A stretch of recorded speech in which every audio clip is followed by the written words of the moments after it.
بعض الناس عندما تقول لهم قال الله وقال الرسول تجده يغضب ويزعل. أقول لكم إيه السبب؟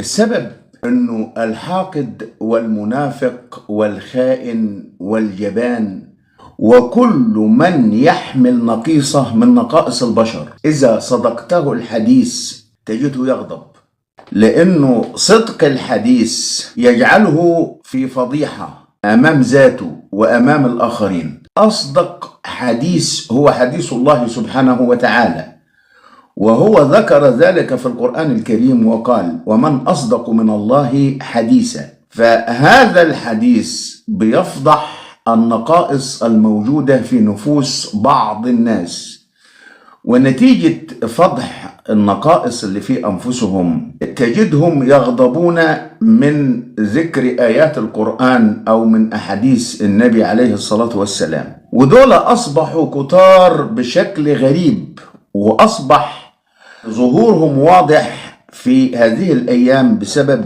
السوشيال ميديا، وللأسف التقييم فيها بيكون بعدد المشاهدات وعدد اللايكات، ودي لا يحصل عليها إلا أصحاب التفاهات، أو يمكن السوشيال ميديا نفسها لها غرض إنها تصدر أمام محركات البحث الفيديوهات والبثوث اللي هي بتحمل تفاهات. وهنا أنا نفسي أوضح فرق بين الهدى والضلال. الهدى هو أن تسلك طريق يصل بك إلى هدفك المنشود، هدفك اللي أنت عايزه، تسلك له طريق، يبقى أنت كده على هدى. يعني مثلا أنا مرة كنت منتدب في لجنة امتحانات أيام ما كنت في التدريس في قرية من قرى محافظة سوهاج، وأنا كان سبق لي أني أنا رحت المدرسة دي قبل كده في لجان الامتحانات، انتدبوني فيها يعني قبل كده. وفي المرة دي كان لي زميل منتدب معاي ومعاه سيارة، وركبت السيارة معاه واحنا رايحين الامتحانات. ولما دخلنا القرية قال لي احنا قبل ما ندخل اللجنة انا بصراحة ما فطرتش في البيت قبل ما اطلع. قلت له ولا انا. قال لي طب ما عايزين نفطر قبل ما نروح اللجنة. فقلت له ماشي، تعالى في مطعم في الحارة اللي قدام دي، تعال ندخل نفطر فيه. قال لي فين؟ في الحارة دي. قلت له قال لي لا، العربية مش هتدخل هناك، انا نشوف لنا مطعم تاني. قلت له هنا مفيش مطعم غير ده. قال لي لا، انا معاي ابليكيشن مش عارف ولا ايه في السيارة، وفي علامات بتدل على انه في مطاعم تاني، وانا معانا السيارة وندور. قلت له يا عم انا جيت البلد دي قبل كده وما فيهاش مطاعم غير هنا. قال لي لا احنا هندور، معانا العربية. قلت له طب اسمح لي انا انزل كده افطر وانت دور براحتك. فنزلت دخلت المطعم، فطرت ورحت اللجنة، وهو لف فعلا وما لقيش، ما فيش مطاعم متوفرة غير المطعم ده في البلد. لقي الوقت يعني زنقه، اتى الى اللجنة بدون افطار.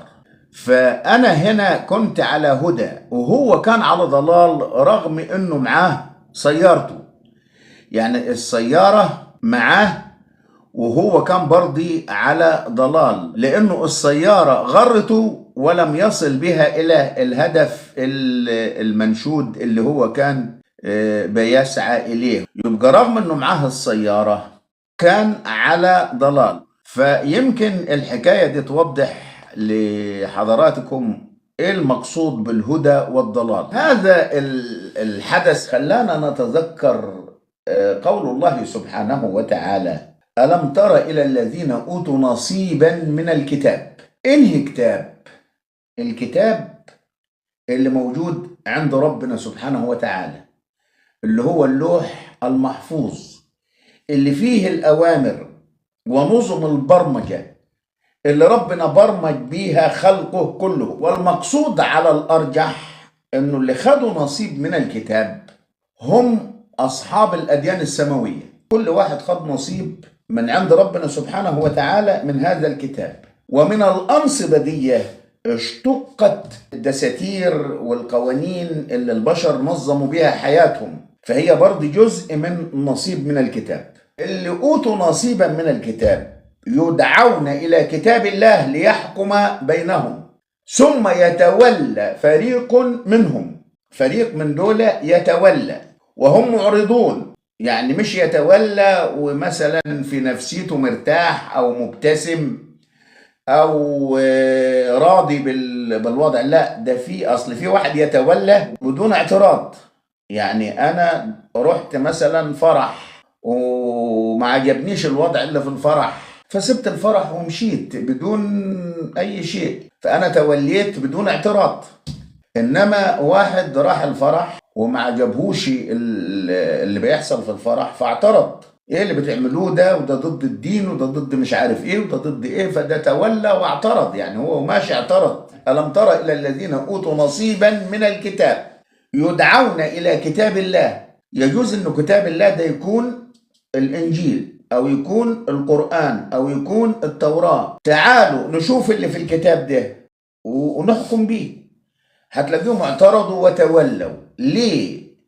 لأنه كلام الله سبحانه وتعالى كما بدأنا في بداية البث فيه الصدق، وصدق الحديث يغضب من يحملون نقائص في داخلهم. فاللي أوتوا الكتاب نصيبا من الكتاب دول واعترضوا وتولوا. ليه؟ ذلك بأنهم قالوا لن تمثنا النار إلا أياما معدودات. هم قالوا وخلاص حكموا إن النار مش هتمسهم إلا أياما معدودات، وغرهم في دينهم ما كانوا يفترون. صدق الله العظيم. واحد بيقول لي طيب هو أنت يعني الدين الإسلامي ما فيهوش كده؟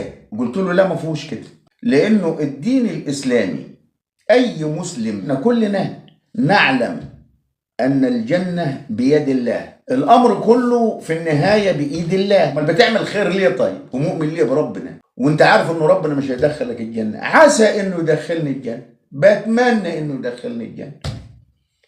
أولا ربنا يستحق العبادة سبحانه وتعالى، ودي أكبر ميزة في الدين الإسلامي، إنه الدين الإسلامي المفروض ما يخليش الإنسان يتغر في علاقته مع الله. ما حدش فينا يضمن الجنة ولو فضل ساجد منذ أن ولد وحتى أن تقبض روحه. ما هو أصحاب النار قالوا إيه؟ لو كنا نسمع أو نعقل. يعني إحنا لا سمعنا كلام الأنبياء ولا فكرنا تفكير منطقي، المنطق اللي ربنا وصفه في قصة صاحبي السجن مع سيدنا يوسف: أأرباب متفرقون خير أم الله الواحد القهار؟ بالمنطق. هو مين أفضل، إنك تتعامل مع واحد ولا تتعامل مع كتير؟ فسيدنا إبراهيم بعقله بدأ يفكر كده، الكون ده لازم يكون له إله. طيب الإله ده فين؟ في الشمس ممكن تكون هي الإله، لأن هي مصدر الدفء والحرارة. وقبل أن تعرف عملية البناء الضوئي كانوا عارفين أن النباتات بتعتمد على ضوء الشمس في تكوين الغذاء اللي بتمد به البشرية. فقال لك الشمس هي مصدر الحياة زي المية بالظبط. فممكن يكون الإله هو الشمس. خلاص أنا هشك أنه الإله ده الشمس. لا، ده الشمس بتغيب، ما ينفعش تبقى إله. القمر، النجوم. بدأ يسأل نفسه أسئلة، فلما احتار وتأكد أن كل هذه الأشياء لا تصلح أن تكون إله، قال إيه سيدنا إبراهيم؟ إني وجهت وجهي للذي فطر السماوات والأرض، اللي هو أنشأ هذا الكون. مرة وأنا في المدرسة سألني طالب بيقول لي يا أستاذ أنا بسأل نفسي هو من خلقنا؟ أقول لنفسي خلقنا ربنا. وبعد كده يجيني سؤال ومن خلق الله؟ أنا كده كافر؟ قلت له لا، مش كافر. قال لي إزاي؟ قلت له أنت بتسأل نفسك من خلق الله؟ الذي خلق الله إله أكبر منه. ومن الذي خلق الإله اللي أكبر منه؟ إله أكبر منه. حط 2 أكبر. طب ومن الذي خلق هذا الإله؟ إله أكبر منه. واستمر زي خط الأعداد، لازم تيجي في لحظة زي بتوع الرياضة. ما انت لو استمرت تعد هتعد لغاية ما لا نهاية، في الآخر هتوصل لعلامة كده اسمها ما لا نهاية. وما بعد الما لا نهاية هو ده الإله اللي احنا بنعبدوه. ربنا سبحانه وتعالى علشان نؤمن به لازم نؤمن بالقضاء والقدر. والقضاء هو أوامر الله سبحانه وتعالى، والأوامر هذه أتت في الكتب اللي ربنا أرسلها للبشر، سواء قرآن، إنجيل، زبور، توراة. أوامر ربنا في الكتب. وقضى ربك ألا تعبدوا إلا إياه، أمر. ولكن القدر هو حسابات دقيقة. والقمر قدرناه منازل، يعني حسبناه. فالقدر حساب والقضاء أمر. احنا امام اوامر الله وهي موجودة في كتبه اللي ارسلها من السماء من خلال الانبياء، وامام قدر كل شيء ربنا قبل ما يخلق هذا الكون كتبه واحتفظ به عنده في كتاب اسمه اللوح المحفوظ. الكتاب ده فيه نظام البرمجة اللي ربنا برمج به الاشياء، اللي ربنا فطر عليه الاشياء. يعني ربنا برمج الحديد انه جواه قوة مغناطيسية، الذهب ما فيهوش القوة دي. برمجني انا على حاجه، وبرمج ده على حاجه تاني، وبرمج ده على حاجه ثالثه. ولذلك لما ربنا قال ان عرضنا الامانه على السماوات والارض والجبال فابين ان يحملنها واشفقن منها، يا جماعه الحكايه دي نظام برمجه. اعتبرني يا سيدي انا اله وخلقت البلاستيك غير موصل للكهرباء، وخلقت الحديد او النحاس بيوصل التيار الكهربي. انا اديت صفه لده وصفه لده، ده ما بيوصلش وده بيوصل. وبعد ما خلقت الاثنين قلت لك ان عرضنا التيار الكهربي على النحاس والبلاستيك فقبله النحاس ورفضه البلاستيك لانه رديء التوصيل للتيار الكهربي. قيس على هذا الكلام. ربنا اعطى صفات، برمج الانسان على انه ظلوم وجهول، برمجته كده. فلما عرض عليه الامانه قبلها. التاني مش مبرمج على الوضع ده فرفضها، زي اللي ربنا اعطاه برمج انه يقبل التيار وده لا يقبل التيار. فهي القصه كده. ربنا سبحانه وتعالى برمج الاشياء دي بمقادير، كتب كل حاجه قبل ما يخلق الخلق دي.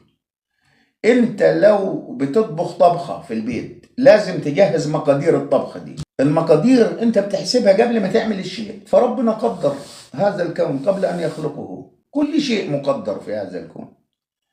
بس ربنا احتفظ بهذه المقادير عنده. ليه؟ علشان احنا نعيش في سلام نفسي. ربنا عايزنا نعيش في سلام نفسي فاخفى المقادير دي.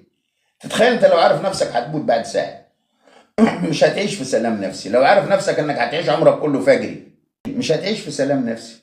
طيب احنا امام كتابين، واحد معلوم واخر مجهول. نشتغل بمين؟ العقل بيقول ايه؟ نشتغل بالمعلوم. فانت طالب تذاكر، لو انت ذكرت مثلا وسقطت تقول ايه؟ قدر الله وما شاء فعل. انا عملت اللي علي وده اشاءة ربنا.